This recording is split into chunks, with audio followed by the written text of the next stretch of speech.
Est-ce la fin de la propriété immobilière en France? C'est ce que nous allons voir dans ce podcast.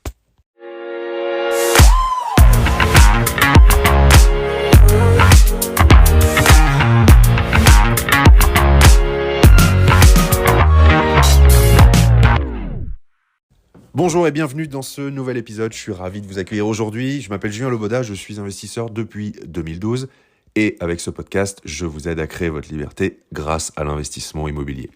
Dans l'épisode d'aujourd'hui, on va parler de la possible fin du droit de propriété tel qu'on le connaît et plus précisément, on va parler de l'adoption de la loi Laglaise.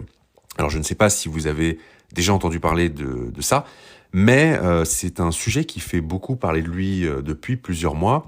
Pour une simple et bonne raison, c'est un sujet qui peut modifier le droit de propriété tel qu'on le connaît, et c'est ce que je vais vous expliquer dans cet épisode. Alors, ce qui se passe historiquement, c'est qu'en 2019, il y a le Premier ministre de l'époque, donc Édouard Philippe, qui a chargé le député Jean-Luc Laglaise de rédiger un rapport dont l'objectif est de diminuer le coût du foncier en France, en sachant que le foncier a augmenté de 71% en 10 ans dans les zones tendues.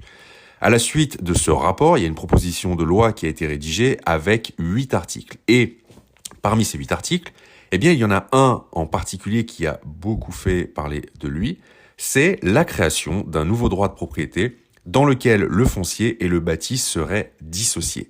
Et c'est ça qui pose problème à beaucoup de propriétaires et qui surtout fait peur à beaucoup de propriétaires. Donc le principe, c'est le suivant. Lorsqu'un bien immobilier ou un terrain est mis en vente, les collectivités achètent ce bien immobilier. Elles conservent ensuite la propriété du terrain et elles ne mettent en vente que le bâtiment au futur propriétaire. Et en échange de ça, le nouveau propriétaire, il devra payer une redevance mensuelle à la collectivité. L'objectif, c'est de faire baisser le prix de l'accession à la propriété de 20 à 40%. Et donc de permettre à tous les ménages d'acheter sans condition de ressources. En clair, vous ne devenez plus propriétaire de l'ensemble, mais uniquement de la maison ou de l'immeuble, et vous êtes locataire du terrain.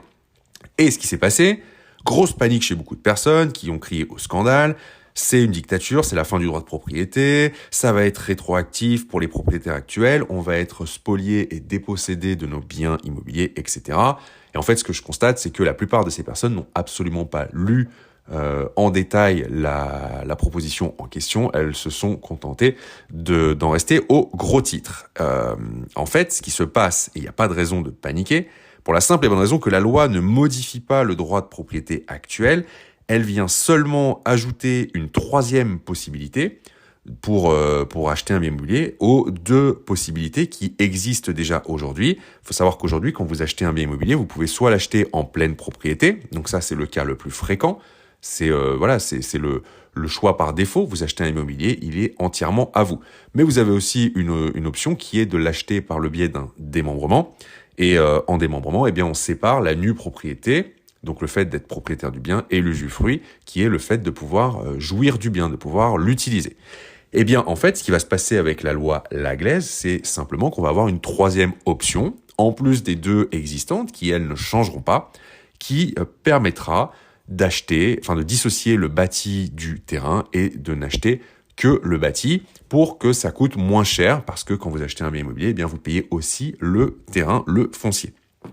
Donc ça, c'est la première chose. Ensuite, il faut savoir que les personnes qui veulent malgré tout être en pleine propriété une fois que cette loi sera complètement passée, elles auront toujours la possibilité d'acheter le terrain et le bâti si elles sont confrontées à une vente dans ce cas de figure. Ça posera pas de problème en fait. Vous aurez toujours la possibilité d'acheter les deux et donc d'être encore en pleine propriété. Et dernier point, il faut savoir que les collectivités n'auront pas les moyens d'acheter tous les biens, tous les terrains qui seront mis à la vente, seulement une petite partie. Donc pas d'inquiétude, il y aura toujours des biens immobiliers qui seront mis en vente selon le système actuel. Et donc vous aurez toujours la possibilité d'acheter un bien en pleine propriété.